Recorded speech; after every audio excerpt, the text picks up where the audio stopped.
Selamat datang kembali di Cipta Kreasi TV. Pemirsa, saat ini saya kedatangan dua orang sahabat Cipta Kreasi TV.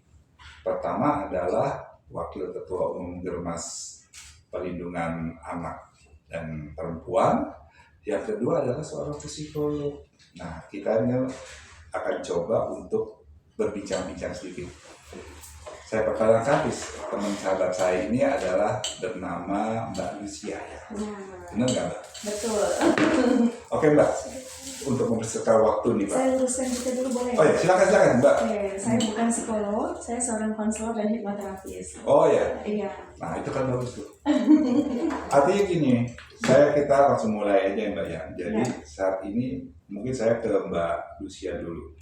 Mbak, saat ini kan kita melihat fenomena nih anak-anak sekarang, anak-anak sekolah menengah ini kan banyak yang perbuatannya, tindakannya itu yang cukup memprihatinkan ya. Bahkan mereka itu melegalkan berbagai cara, misalnya merokok di lingkungan sekolah, bolos, ya kan. Udah gitu baca buku-buku yang nggak benar, sehingga apa? Guru merasa emosional, karena guru manusia juga ya, ada perasaan emosinya, marah dan sebagainya. Nah, kalau dari kacamata Mbak sebagai seorang konselor di bidang itu, gimana Mbak? Ya sebenarnya banyak akar ya, banyak faktor ya dari kejadian-kejadian itu yang memunculkan sikap-sikap atau perilaku anak yang seperti itu. Tetapi berdasarkan teori dan pengalaman saya gitu ya, menghandle banyak sekali anak remaja gitu ya, semua akarnya tuh rata-rata adanya di keluarga.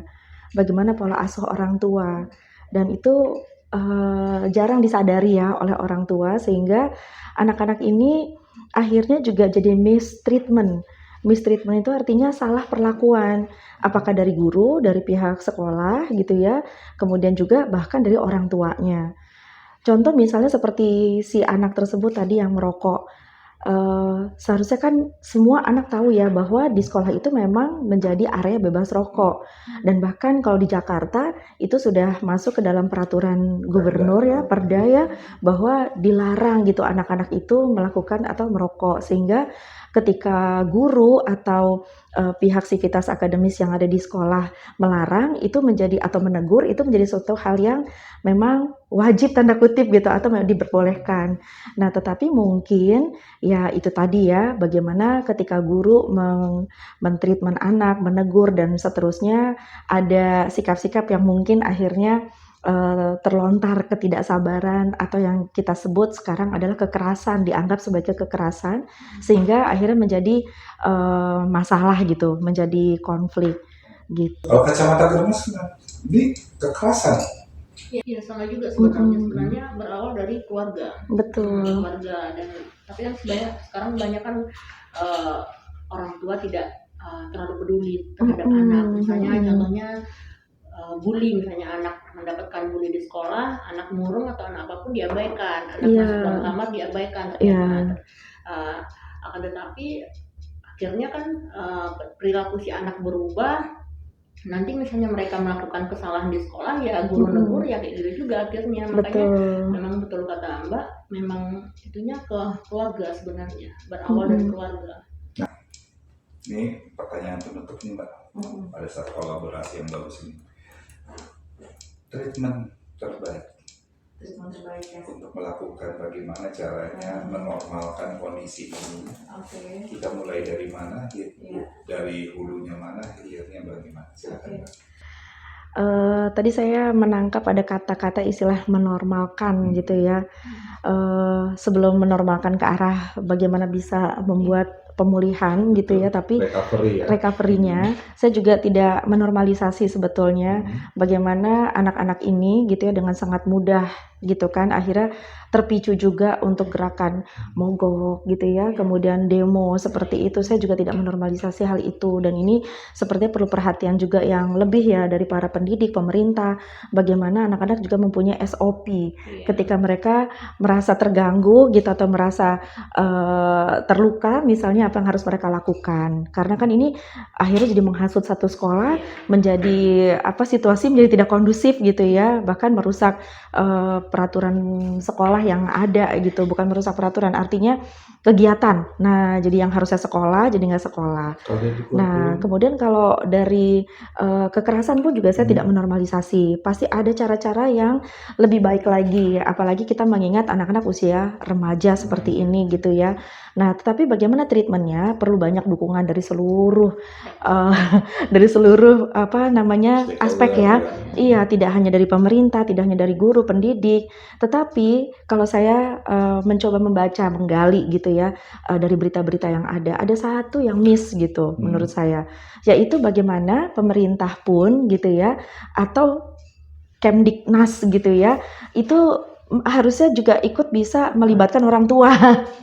Kalau di sini kan tuntutannya adalah bagaimana pemerintah, guru gitu ya, dan anak-anak semua treatmentnya bagaimana ke pihak ini. Tetapi bagaimana sebetulnya si layanan pendidikan ini adalah menjadi layanan pendidikan yang holistik. Kenapa? Karena keluarga, anak, remaja, siapapun peserta didik tidak terlepas dari yang namanya keluarga.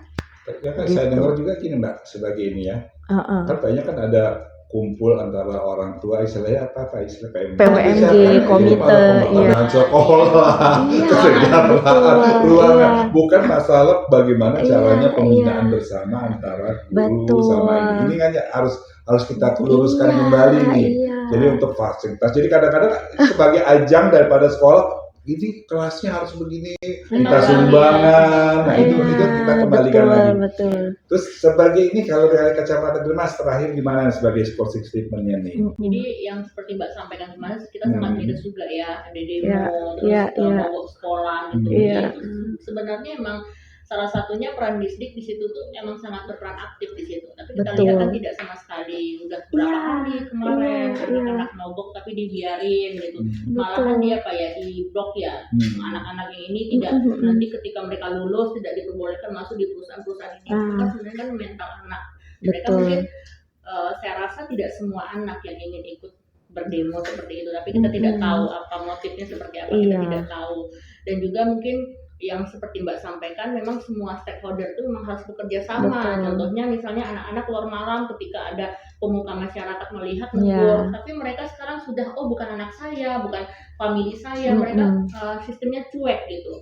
Makanya kalau emang kita bekerja sama semuanya, anak-anak keluar dari jam segini, ketika mereka di jam segini keluar udah tengah malam, kita harus menegur. Dan orang tua ketika anaknya ditegur jangan marah, karena banyak sekarang ketika anaknya berbuat salah, orang lain menegur, orang tua membela. Makanya anak sekarang tuh banyak keras kepala. Waduh, terima kasih nih bincang-bincang singkat ini sangat Thank you. sangat sulit ya. Yang satu dari kacamata Germas, yang satu dari kacamata konselor keluarga, gitu khususnya pendidikan. Nanti saya akan undang kembali untuk kita ngobrol-ngobrol karena bagaimanapun kita perlu untuk membina ya, karena anak-anak ini kan generasi emas. Tadi saya sudah berbincang-bincang dengan Ibu Mbak Rika, memang kita sepakat kan tahun 2045 adalah tahun Indonesia emas. Iya. Baiklah pemirsa Cipta Kreatif TV yang saya cintai, demikianlah dialog singkat kolaborasi dari Mbak Lucia sebagai seorang konselor keluarga dan dari Mbak Rika sebagai Wakil Ketua Umum Germas PPA. Sampai jumpa lagi di lain kesempatan. Terima kasih.